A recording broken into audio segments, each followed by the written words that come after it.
welcome everyone to today's webinar, Developing the Future of Social Housing with Location-Enabled Data. I'm Steve. It's my pleasure to host this webinar today and to welcome you all along. Thank you for taking the time. It's great to have so many people on this call today. So to kick things off, I'd like to just start by introducing the speakers for today's webinar. As I said, I'm Steve Croney. I'm the Head of Sector for Land Property Planning and Housing here at Esri UK. And I'm joined today by colleagues from both Esri UK, but also from Southern Housing and from Ordnance Survey. So we have Molly Fergus, a Customer Success Manager here at Esri UK. Molly's going to kick things off by taking us through a high-level kind of overview of sort of the role that GIS plays within housing and the use cases and the personas that we see kind of housing having an impact to the roles and the roles within the housing sector. Then going to hand over to Bethany Austin. It's great to have Beth with us today from Southern Housing. She's going to be talking to us about the work that Southern Housing are doing in their use of GIS, particularly around the areas of sustainability. And then we'll be handing over to Adriana from Esri UK, who's going to kind of continue on a similar theme around sustainability and natural capital, biodiversity, and kind of walk through some real life demos that we've got to kind of bring some of this stuff to life.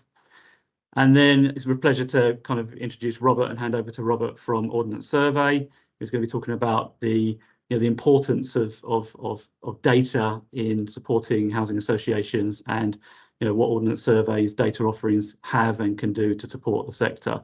Ordnance Survey and Esri are our strategic partners, so it's great to be able to invite our partner along today and contribute to this webinar. Just really quickly, a little bit on housekeeping. So this event is being recorded. I don't know if the slides are going to click across. Go. So yeah, this webinar is being recorded and a link will be shared out to everyone that's registered after the event. We'll also be sending a follow-up email after the event with links and references to the things that we've mentioned today from the speakers. We're not going to have a kind of a sort of formal Q&A session at the end of this webinar, just because of time. We've got a number of speakers and a lot to get through. We are running Slido, so we are going to invite you to submit questions onto Slido, and please feel free to upvote any questions that come through. The details are on the screen now, so I'd encourage you all to kind of participate in adding questions there. And we're also going to be running a number of polls, sort of interactive polls on Slido throughout this event as well. So yeah, would encourage you to participate in those as we go. Okay, so without further ado, it's my pleasure to hand over to Molly, who's going to kick us off with an overview of sort of the role of GIS within the housing sector. So Molly, welcome, and over to you. Thanks, Steve. So to kick things off, for those who are new to GIS, a GIS or Geographic Information System is a framework that creates, manages, analyzes, and maps all types of data. With its very foundations in geography, GIS integrates many types of information, using location as a common thread. Visualizing and analyzing data in this way reveals previously unseen patterns and relationships that would be more easily understood and shared throughout an organization in many ways. And housing, at its core, is a spatial sector. Each home has an address, and behind each of these addresses is a complex network of data that can tell you a lot about it. The location, of course, and the type of property, but also the history of occupancy, demographics of the area, proximity to amenities or green spaces, utility networks that make a home function, and the transport links that connect a community. And all of this is really just starting from a point on the map. In recognizing this, housing associations are increasingly harnessing the power of GIS to create a unified platform for data sharing and insights. And to turn the question over to you via Slido, if you have a chance to get that up, we want to ask, do you currently use the GIS in your organization? Feel free to provide an answer or query on your questions with us via the Slido platform. So this framework of a GIS allows departments across housing associations to integrate spatial capabilities within their own workflows, all working from the same shared operational view. For instance, asset managers are given the tools to have complete visibility, analysis, and control of multiple property assets all in one view. Developers can define their search criteria for site and property development based on their own unique requirements. Those in grounds maintenance are enabled to identify where issues are and track repairs in real time. Customer service are given clear visualizations of contextual and customer data, and in turn, the tools they need to provide a good service. And for those in BI and analytics, I can have my GIS and its tool work alongside existing software and databases and derive insights from multiple data sources, such as Power BI. While we won't be going into the specifics of these use cases in today's webinar, we have a new Getting Started series that provides the know-how for applying these capabilities within your own housing association. So do make sure you stay with us till the end, as we'll be providing some information on how to access these resources. Looking back at these capabilities being used across housing association departments in the UK, it's really important to note that the driving force behind each of these GIS workflows is accurate, up-to-date data. Just as a factory needs high-quality raw materials to produce high-quality goods, a GIS system needs accurate data to produce reliable and useful information and insights. In today's session, we'll be exploring how location-enabled data can be leveraged to make more informed decisions within a housing association.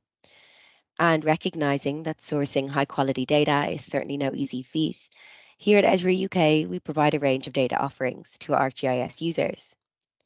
We'll be taking a closer look at some of this data in action and how they've been implemented within the housing space already. But before doing so, I wanted to quickly shout out some of our data offerings that we won't have time to delve into today. Firstly, the Instant Atlas Data Observatory removes the burden of data management by providing an off-the-shelf data management website powered by thousands of indicators within your housing association's community that ensures your users have access to up-to-date and a single source of truth of data. The National Data Service includes a wealth of public housing data sets and demographics, kept up to date and tailored to your own unique geographies in an ArcGIS-ready format, be it census tracts, community areas, or housing officer patches. And lastly, the LandClan Data Store provides a ready-to-use property data portfolio that you don't need to source, process, or manage yourself. The enriched data repository contains over 400 attributes about addresses, buildings, property prices, and EPC ratings and beyond, from contributors like Land Registry, Royal Mail, and the Valuation Office Agency. And now, on that note, let's take a look at how spatial data, combined with a powerful GIS, has enabled housing associations to deliver their services more efficiently and sustainably. In the next section of the webinar, we'll be following a tell and show approach. Beth from Southern Housing will be sharing how their organisation have been using ArcGIS and Ordnance Survey data to deliver across multiple areas of the business, notably within their sustainability goals. Following this, Adriana from Esri UK will then provide a technical how-to and demonstrate how ArcGIS can be used to increase biodiversity and improve drainage in local neighbourhoods to support both tenants and the environment alike. So on that note, I'll turn over to you, Beth. Thank you, Molly. I'm just going to share my screen. Is that okay? Perfect.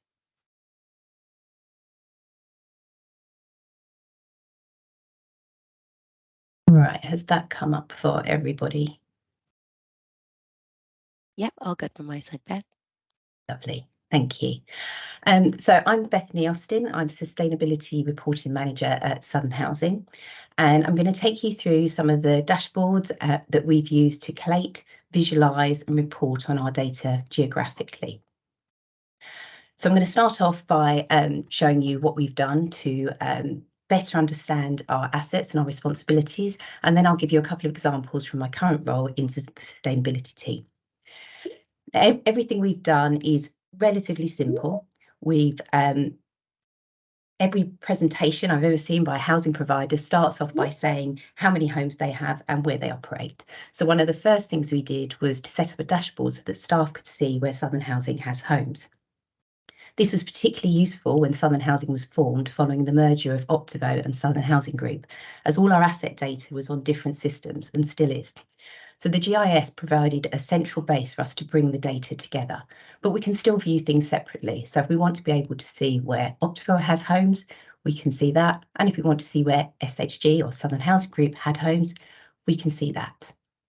Or we can look at it all together. And if we want to focus on a particular area, say we've got a query from a local authority, we can focus on that. So for example, if I click on the filters here on the bar chart, I can look at Croydon. We can see we've got around just over 4,000 homes in Croydon. It's mainly rented housing, but we can also see we do have some shared ownership, and we can look at that alone if we want to. We can also see that the vast majority of properties are flats, but if we wanted to focus on the houses, then we could. So it just gives staff a way to be able to interrogate the data to suit their needs. If there's a particular area of interest that they're interested in, maybe a particular property, we can type in a postcode and then we zoom to that. And there you can see how our homes are mapped alongside our land registry, the red boundaries here, but also our grounds maintenance data. Everything is color coded, so we can see what, oops, excuse me, get one of things. We can see what the colours actually mean. So we can see we've got homes along here and then a play area along here. If staff want to know more about a property, they can click on a point, tells them this is the address, it's a semi-detached house with 2 bedrooms. And if they want to see that in real life, they can click on the Street View link and then they can see the property there and see the corresponding play area there. So it's all about people being able to interrogate and give them access to the geographic data. Another project we worked on for our Treasury team was to look at our land ownership data. So this dashboard gave them a way to visualise our titles, our land registry titles, so where we own land, and how they relate to our homes. By joining the land registry data to our property data, we're able to see which properties fall inside and outside of title areas. Now, there might be a valid reason why properties fall outside of a title. It may be that we manage a home, but we don't actually own it. But it could also be that the property isn't actually in the right place or the title is not in the right place. So if we look at this property, we can see here we've got a property which is 27 Small Hythe Road. It's been geocoded to the postcode, so it's not quite the right location. We can see the title area and we can see the master map base, which tells us actually we need to move this property to here. As we zoom out, we can see that more titles will appear. So if the Treasury team are interested in other titles, they can click on those to see where properties are correct. I clicked on the same one, or they can click on ones to see where we're yet to build properties. So it's a useful way to be able to data cleanse our information and actually improve the quality of our data. Another project that we worked on was to set up a dashboard for our facilities team who are looking at the office strategy following merger. This simply allows them to look at our offices alongside our homes. The offices are coloured based on the type of office they are. So we can see we've got facility managed offices. These are our main offices, but these are alongside our estate offices, so this is where our grounds maintenance teams will be based, but also our satellite offices in our older person schemes. So we can see we've got 266 offices in view. If they were interested in a particular office, they can search for that. So we can see this observer call, we've actually got 2 offices. So we've got a housing office and we've got an estates office, and we can see we've got 162 homes in the surrounding area. And as we zoom out, we can see that number of homes increases. And then if any more offices come into view, we can see where they are as well. So again, it's just giving people access to that geographic information and enabling them to interrogate it. Within the sustainability team, we're interested in the energy efficiency of our homes, and we monitor that based on the EPCs, or the energy performance certificates. Since this year in April, it's been a regulatory KPI to report EPC performance to the regulator of social housing. And the government has set a target for all social homes to be EPC band C, or SAP 69, by 2030. So we put this dashboard in place to enable us to monitor our performance, but also to target our improvement plans. So we've used this to be able to see what the profile is for a particular local authority. So we could click on Hastings, We can then see how many homes we've got in Hastings, the energy performance profile of all those homes within Hastings, and some key asset information, which is useful when we're planning our retrofit programme. So that may be what the wall construction's like. So if it's cavity wall, then we know we can put in cavity wall insulation. So within Hastings, we can see that we've got a large proportion of band Ds that we need to get to band C. So we can see how many of these are borderline. So how many are close to reaching SAP 69? So if we look at those which are between SAP 65 and say 68.4, we can see that we've got 627 homes within the Hastings area that fall within that borderline. So we won't take very much to actually get to band C. We can see the vast majority of those are actually cavity wall homes, and a lot of them are houses. So we're down to 384, and this gives us a ready-made programme potentially where we could run a cavity wall installation programme, or we could use it to bid for funding from a relevant funding stream. We also get quite a lot of queries from MPs. So we've put in here if you're able to search by a constituency. So if we have a look at Bromley, for example, you can see we've got far fewer houses. I'm just going to clear the filters there. Go to Bromley again. So we can see we've got 255 homes. The average SAP is 72, so it's reasonable. We have got a low number of properties which are band D. So these will be ones, there's 5 of them, where they're going to be more difficult and take more intensive measures and more costly measures to get them to band C. So we can see the majority of these are solid brick. So that means they're likely to need external wall insulation. But we can also see that most of them fall within a conservation area. So that means external wall insulation is likely to be difficult because it requires planning permission, and in a conservation area, they're unlikely to give permission for that. So it just helps us to be able to see the challenges that we may face and look at things on a local level, but also then pan out to a strategic level. And because we've geocoded our properties using address points, we've also been able to extract out the UPRN. And then we can use that to link to the open source EPC database. And this has enabled us to enrich our energy data, for example, being able to plug information on the age of the property. Another example within our sustainability team is our flood risk analysis, which we did for our sustainability accreditation shift. So what we did was we joined the Environment Agency's flood risk maps covering river, coastal and surface water flood risk to our properties. And then we've used this dashboard to be able to display and visualise the results. We can see which properties are at high, medium and low risk to each of the types of flood risk. And if we want to, we can zoom into a particular area to then look at that in a bit more detail. So if we zoom into Milton Keynes, we can see that no properties are at risk from river or coastal flood, but we do have some which are at risk from surface water flood. So if I zoom into those, you can see the Environment Agency flood risk maps coming up, and we can see those properties which come up at risk in the aptly named Waterside Road. And my final example is what we've been doing with regards to biodiversity. So this year we've been developing our biodiversity action plan, and our first step was to look at doing a natural asset audit to understand what data we had and set a baseline for our natural assets. So we started by bringing together what we could. Using the Living Atlas, it was invaluable to bring in external data sets from conservation areas to SSSIs to air quality management zones. And it also means we have data for where we have homes, but also the surrounding areas. Now, to measure biomass, which is what we needed to do for our sustainability accreditation, we needed a consistent data set across our portfolio. And we've got different levels of data. So on the Optivo side of the business, we had mapped all our grounds maintenance responsibilities, whereas on the Southern Housing Group side of the business, we hadn't. So instead, we've used MasterMap to be able to extract out the natural areas within the areas where we own land. And this showed us that 12% of the land that we own is categorised as natural. So we can use this as our baseline, but we can also use this to then gain some understanding of how much it's likely to cost to then map those remaining grounds maintenance areas. One of the other things that we've been doing is a tree survey.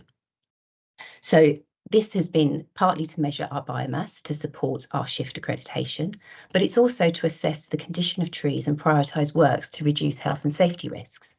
So we've set up a survey using field apps, and you can see here's a snapshot of our trees. And you can see against the backdrop of our grounds maintenance data. And using the field app, our tree surveyors can go out and on a mobile device, map the trees, collate the information around there that they need and highlight those trees that need maintenance. We then see those trees in real time and can then signpost our contractors to go and do the work. And they then in turn update the survey to say the works are completed. So our next step in using GIS for biodiversity is to look at biodiversity net gain. This is a requirement coming into force next year where all new developments will need to demonstrate how they've increased biodiversity. It will entail measuring biodiversity before a housing development is done and then after and comparing the two. So GIS will be the perfect tool for the job. So I've given you a whistle-stop tour of all these dashboards.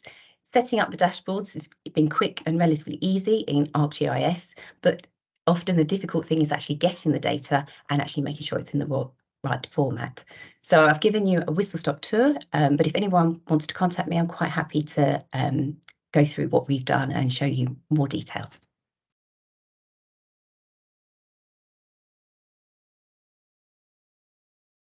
Thank you, Beth, for that great presentation. Hi everyone, I'm Adriana and I work for Esri UK. So I'm now going to give you a technical demonstration to show ArcGIS in action. So as Beth highlighted, measuring biodiversity is important for social housing providers who are developing new homes at any scale, as there are future rules being implemented that will require development sites to protect and improve biodiversity, with habitats for wildlife being left in a measurably better state than they were before the development began. So to be able to do this, you need to understand biodiversity of your land as it stands, and then understand the impact that any changes will make on the land and the biodiversity of an area. So with that, let's jump into the technology. Today's demo will showcase a mix of applications, from easy web-based editing to field mapping that will evaluate biodiversity. So the scenario we're going to be looking at is increasing biodiversity and improving drainage in a local neighbourhood by building upon existing water retention structures. And to do this, essentially, we'll be building a new pond. So OS Master Map provides the most accurate map of Great Britain. It allows you to visualize land parcel information in a high level of detail and accuracy, as we can see on the map. Esri and Ordnance Survey are partners. Therefore, this data is available for purchase through Esri, and it's delivered in a format that's readily consumable within ArcGIS system. We've categorized OS Master Map by land use to be able to understand the breakdown of green spaces and the subsequent biodiversity. I'm also overlaying this data with Blue Sky's National Tree Map, derived from Blue Sky's high-resolution national aerial photography and accurate terrain and surface data. Essentially, Blue Sky's data maps every single tree in Great Britain that is over 3 meters tall. And this includes the point of the tree, the height, and its canopy cover. So on the screen here, we're currently looking at the canopy cover of those trees. And now I'm overlaying it with that point data just for visualization purposes. Again, Blue Sky's data is ready to purchase in a format that is compatible with the ArcGIS system. So by visualizing all this data in a dashboard, we can begin to understand what our current biodiversity score is and how the land is being categorized for this specific area before we go ahead and undertake changes to the environment to better improve it and to decrease risk of surface water flooding to surrounding properties in the neighborhood. So using web-based mapping, we can visualize all of our green spaces data, and we're able to edit the underlying data, symbology, and visualization all in one space. We can interrogate the underlying data fields through pre-configured pop-ups and even update the data, such as we're doing now, creating a new feature for a proposed pond. I can determine the location by simply drawing on the map. This polygon can then be edited at any point in the future. These fields are being drawn from the underlying data set, so I can populate the data accordingly. I'd like this pond to be reviewed by somebody in the field to ensure that the proposed location is appropriate. Now that we've seen that we can create features, I'm going to show how you can also edit existing features so that your map reflects the most up-to-date information. If we go ahead and click on this land parcel, I can change the different type of land use from amenity grassland to woodlands, and we can see the symbology updating accordingly. Now, without leaving the map viewer, we're going to create a form for a field worker who will view and update the information on a mobile application in the field. Creating this form in the map viewer is really simple. I can just go ahead and drag and drop my existing data fields into the form. And if I wanted to, I could then even begin to group certain questions to make it easy for a mobile worker to navigate through the form when they're in the field.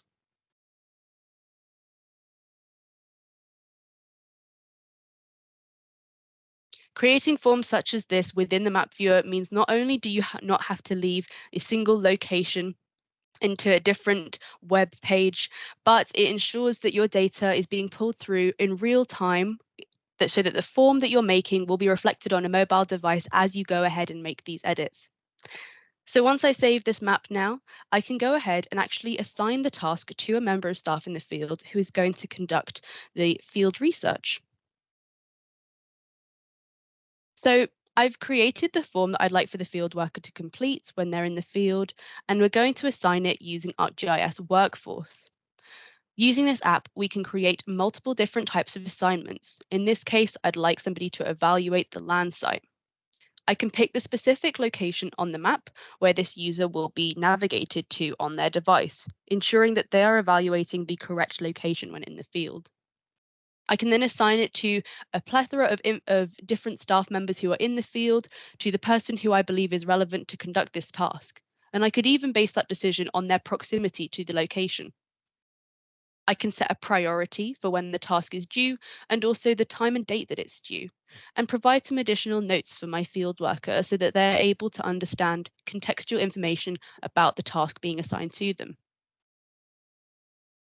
When I create this task, the mobile worker will receive a notification on their mobile device, enabling them to understand that they've been assigned a task, and they can go ahead and then visualize what this looks like and begin to actually go into the field and conduct the relevant task. In this case, updating the land use and seeing whether that pond that we proposed is appropriate. So we can now use the field mapping application for our member of staff in the field, my colleague here, to go ahead and view, edit, and validate data on their mobile device or even tablet. I assigned this task and I sent it through a Teams message using a custom URL. So the field worker opens the app onto the specific site with some of the fields already filled in, as we can see. Using custom URLs, we can direct the field staff to make sure that the correct feature is being validated, but also ensures consistency of attributes, for example, the feature name and description. So we can see that this form is the same one that I had created earlier in the map viewer, and the field worker is able to edit and update the attribute fields accordingly. I've even set up some conditional questions. So if the answer to this question is no, we're provided with some additional questions. Why is that site not suitable? If yes, it was simply the end of the survey for this field worker. Because it wasn't appropriate, they can validate why using an additional question form and also take photos to justify this validation so that this photo can be understood by members of staff who are looking at the data through a laptop. The data is then updated in real time into the underlying data set, so any dashboards or maps that are powered from this data will be updated accordingly. So as we just saw, the location actually wasn't appropriate for the pond. So what we're doing now is we're updating the land use so that it can reflect that the field worker has determined that this is actually a woodland area, as we saw in that photo.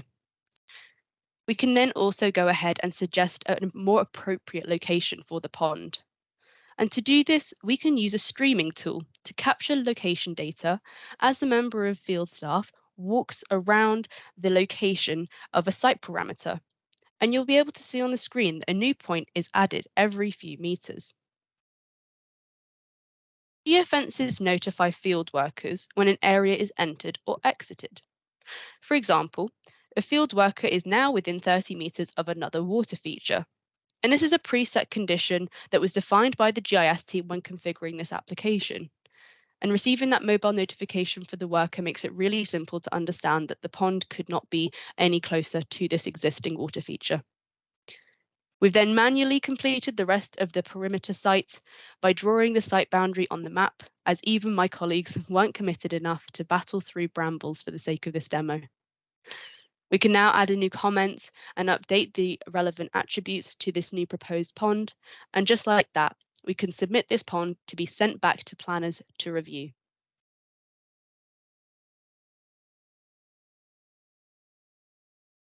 Going back to this original biodiversity monitoring dashboard that we were viewing at the beginning of the demo, we can now see that all of the edits that were made in the field have been reflected. So we can see the new pond that was proposed and the additional information and underlying data sets that we had populated. And we can also see that the biodiversity score for the land has also increased as we created that new pond, and it contributed to the green space whilst also improving drainage and building upon existing water retention structures already in place to ensure that surrounding properties were not as risk from as much surface water flooding as our climate changes. Again, we can then overlay the blue sky tree data to make sure that the proposed pond area isn't overlapping the specific location. Whilst this dashboard may look quite simple, it's important to understand the powerful data that's being used to power it, including a combination of premium data sets from Ordnance Survey, Title Info, and Blue Sky to give us the most accurate visualization of biodiversity in this area. And that brings us to the end of this technical demonstration. And here we can see a lovely photo of that pond that we proposed. So we've seen how we can edit attributes and create forms using web-based mapping, and then assign tasks to a field worker who's reviewed the pond location and actually proposed a new location for it. All this information is then understood, being reflected in our dashboard in real time to reflect edits that were made in the field and showcase our biodiversity scoring area for the land. Thank you very much. Thank you so much to both Beth and Adriana for that really informative look at how spatial technology, fueled by the right type of data, can really reshape the landscape of grounds maintenance and sustainability management in housing associations. One pond at a time, Adriana. So now to turn over to you, have you ever considered connecting your housing stock to the national UPRN? Please feel free to add your answer to the question on Slido, and feel free to add any other questions that you might have via the QR code or link on the screen you're seeing here. Now to the last speaker of today's session, Robert Wingfield from Ordnance Survey. Recently becoming a strategic partner of Ordnance Survey's Channel Partner Programme, Esri is a proud partner of OS and a provider of OS data to over 2,000 ArcGIS users. The two organisations have worked closely together to unlock further value for the UK's geospatial industry, and together we're looking forward to continuing to provide advantages to joint customers. Today, Robert will be detailing the wealth of data and services that Ordnance Survey can provide to support housing associations in their work across the UK. Before I turn over to Robert, I want to flag that we've added another question to our Slido, keeping you very busy, asking, have you ever integrated location data into your social housing decision-making process? And on that note, I'll turn over to you, Robert. Thank you very much, Molly. Thank you. I will just share my screen. that into full screen. There we go. Thank you, Molly. And hello, everyone. Thank you very much. Good morning, all.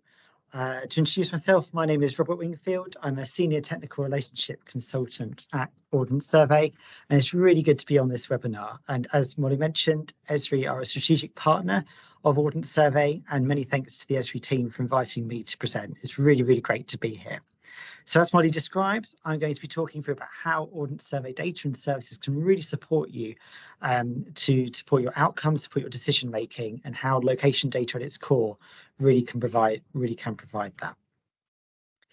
So to start with then, at a higher level, a few sort of key overarching principles on location data, because location data ultimately has a strong potential to really help us understand the world. And that's particularly where location data is authoritative and trusted, really for being accurate and reliable. And where we know that location data is high quality through the use of core data principles and standards, whether they're domestic standards or international standards.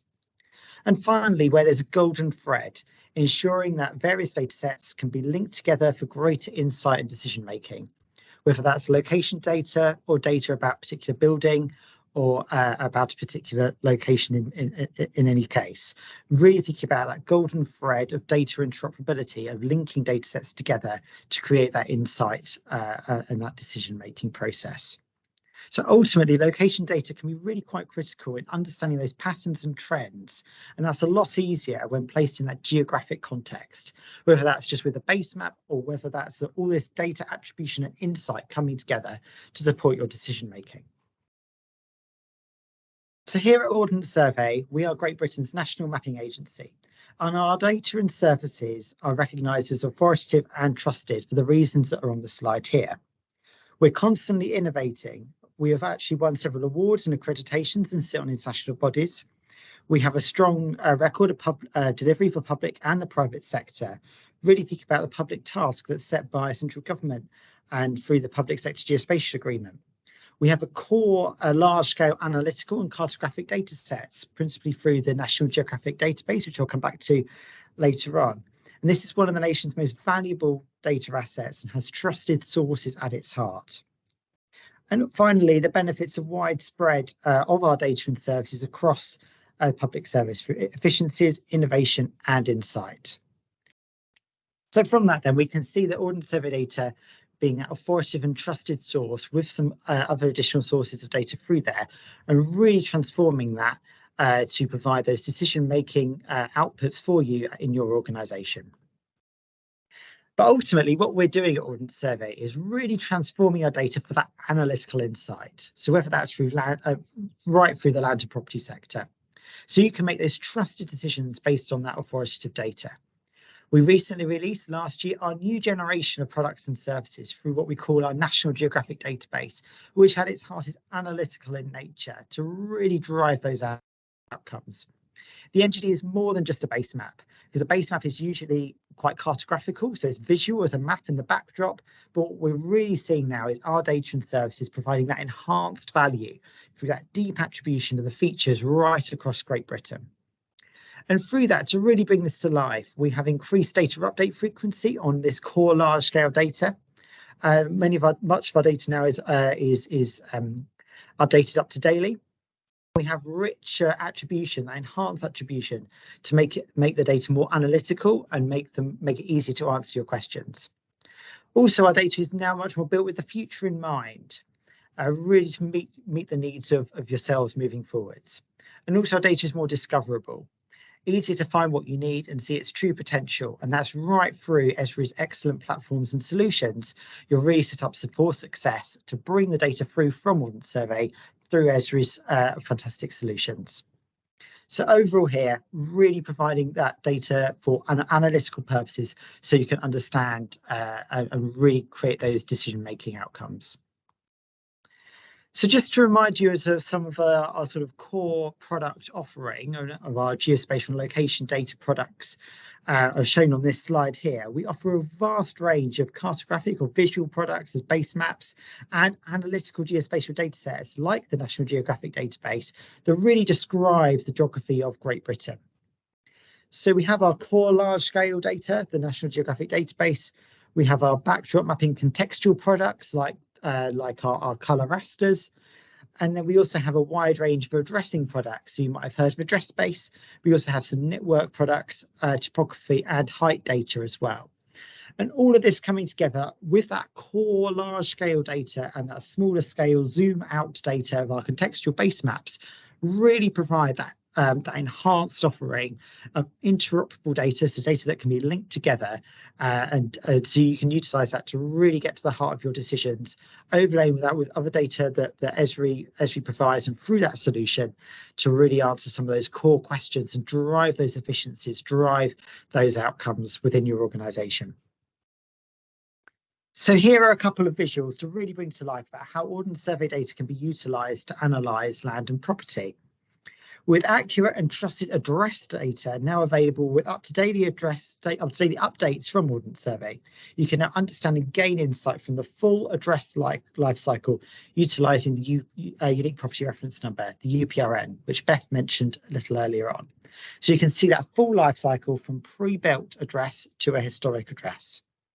And with the address point crucially being located within the building footprint itself, that allows you to carry out that valuable analytics, to look at that spatial analysis using those accurate rooftop coordinates provided for those each address, and utilise the richness of the local authority data to create that detailed picture of the address and the buildings, the building stock. We also have released a new land use sites feature, which really shows that geographic representation of an area that can be identified as being used for a particular purpose, for example, a school or a private residence, or maybe a shopping centre, business industrial park, and so on. We now have 23 million residential sites captured. And this really seeks to define that extent of that activity in simple terms. So for an average residential property, you can look at the building, but also the associated gardens associated with that particular building and that address.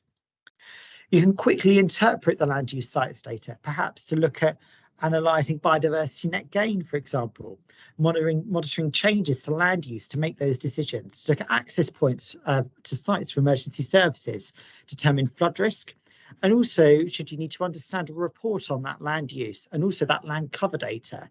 So that when I say land cover, really thinking about the biological surface of the ground as well. So ultimately here, we're really enhancing this rich attribution, this new geometry, so the new polygons, driving this through to really think about some of that advanced decision making you can think about within your particular area. So to take a look a bit further, really think about that golden thread, so that third principle I talked about a little earlier on. Ultimately, Ordnance Survey data is really quite interoperable and forms a golden thread through our products and services. And I've listed a few of the identifiers that we have in our products and services here. We have at our core around address, we have the Unique Property Reference Number, that unique identifier for every addressable location across the UK. And UPRNs are fundamentally allocated by local authorities and by Ordnance Survey through GeoPlace. That ensures that we've got that strong link with the local authorities to enable the UPRNs coming right to you. And there are some real benefits from the UPRN, including the accurate property identification, improved data integration and sharing, enhanced address accuracy and consistency. And that really enables that efficient service provision and that spatial planning analysis that I've been talking about to really provide that data-driven insight, which is really quite critical. If you're interested in streets in your particular area, then there's that authoritative link between the UPRN and the USRN, the Unique Street Reference Number. We also have in many of our large-scale data themes the Ordnance Survey identifier within the National Geographic database. And then we also have our topographic identifier as well, very much in our OS master map as well. And one final point to mention about the top two on this slide, the UPRN and the USRN, is that the Open Standards Board via the Government Digital Service has mandated back in July 2020 that the UPRN and USRN are the public sector standard for referencing and sharing property and street information. So really enabling that golden thread through our products and services, through these identifiers, to enable you to link these to other data sets and to really get that data-driven insight moving forwards. So just to take you a bit more into looking forwards, in that we at Ordnance Survey continue to innovate and release new data. And I just want to give you a bit of an insight into what we're working on at the moment and what we've already released to really show you, well, how can you really have to think about how can this really develop some of those data-driven insights that I've been talking about. So we've been releasing a lot of significantly new authoritative data approximately every 6 months. I've just got 2 examples on the slide here. So within our buildings data, we recently launched new attributes to describe how buildings are connected. So that really facilitates easier selection and analysis of individual buildings, enabling that improved situational awareness and greater understanding of risk in an area. So you can quickly filter and select different property types. We also have on the right-hand side here a count of built-in UCPRN. So that's basically live lived-in addresses of properties associated with the building. So you're linking that address and the building directly, enabling that fast identification and selection of properties of interest, providing that quick insight as to the address makeup within a particular building. So you can understand the residential and commercial addresses within a particular building. So that gives you this data was released very recently, and we're continuing to enhance and innovating and releasing new data that will be available through Esri. So a couple of examples on this slide here. I just want to call out a few here that we're looking at. We're really thinking about improving the consistency of our addressing data. So really driving that through, thinking about floor level and the classification and physical status of an address. We're also looking at buildings in much more detail, further to what I was talking about a moment ago, thinking about building age, construction material, identification of whether the building has a basement, and simple building descriptions as well. We're also thinking about the number of floors in a building, and also attribution on building roofs, such as roof shape, aspect, and presence of things like solar panels or green roofs. We're also looking at land cover, so looking at recognised habitat classification schemes and providing percentage coverage of land cover information as well. So a wealth of attribution, as well as our water data and enhancing that as well, bringing that through and taking that forwards within the next, recently, as you can see, over the last couple of years, but also driving that forwards over the next couple of years as well. So new data, enhanced data to really drive that data-driven insights through that analytical data, which can be analysed right in Esri's platform. So with that then, I've really spoken about the value and role of Ordnance Survey data and services in analysing address and buildings on land in particular, and the interrelationships between these data sets. As I say, Esri are there to really provide that support and the data. And as we've been talking about, Esri are an OS strategic partner, and it's really great to be working closely with Esri to really support you. You can see the value and really gain that insight for decision making and enabling your outcomes. So with that, thank you very much. And many thanks to Esri again. My contact details are on screen and always happy to help and support. Thank you very much.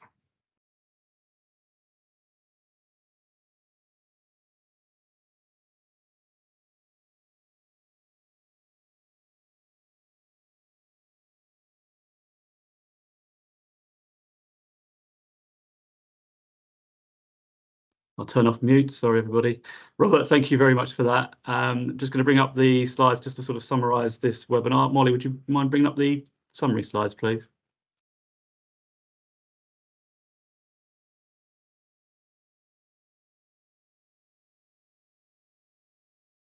Not a problem. I'll just share my screen now. Thank you. So while that's coming up, I mean, first and foremost, I just want to say massive thank you to the presenters for today. I think it's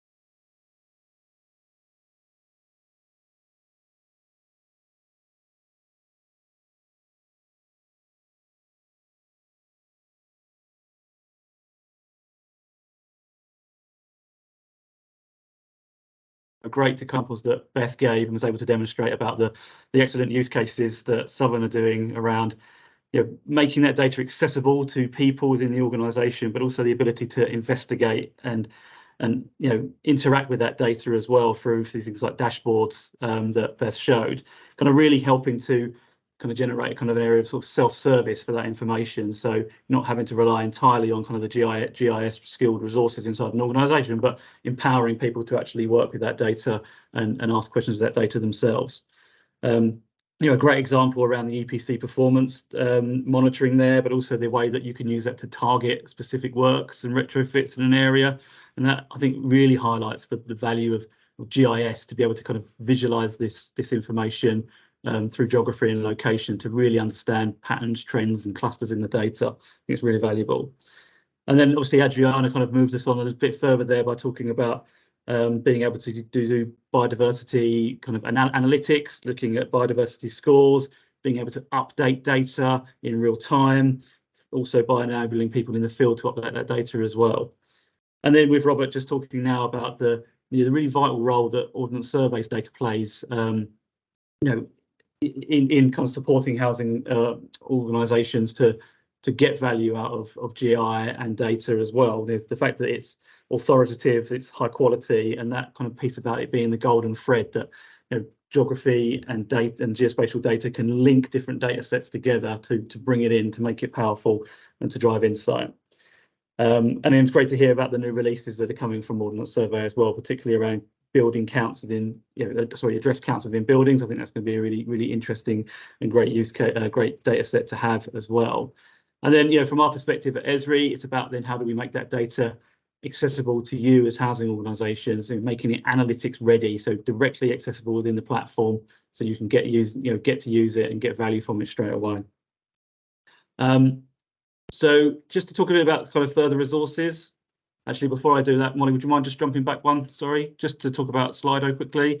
So we do have another poll open on Slido at the moment. So we've got a question there. We're asking really, in the context of everything that you've heard as well, is there any other data that you wish you had access to within your organisation?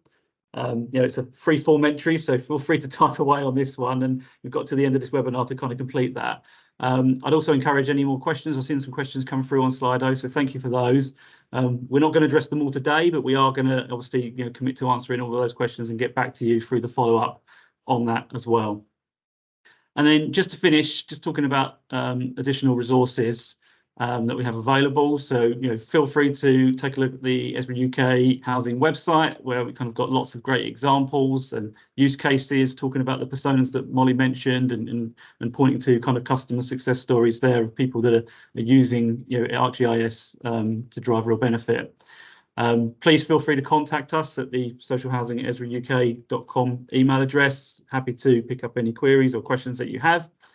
And then hopefully you can see on that QR code there, these slides will be shared with you afterwards as well, but take a look at, scan that QR code and you'll get access to the tutorial series 1 that I think Molly mentioned at the beginning, which is kind of helping hopefully to sort of take you through how you can start to use data, both Esri systems, Esri solutions and Ordnance Survey data to start to drive kind of real value analysis from within the housing sector. So that's it. That's all that's left for me to do, is to say thank you again to all of you for joining us today. Thank you for taking the time to attend. I hope it's been useful. I hope you've seen some really great examples and some valuable insight for you to take away within your organisation. And then also thank you very much to our presenters today, to Molly, to Beth, to Adriana and to Robert for kind of showcasing the value of GIS, the value of data, and the benefit that customers are getting from applying these technologies within the housing sector. So thank you very much. I wish you a nearly good afternoon in 4 minutes when it comes, but hope you have a great rest of your day. Thank you very much.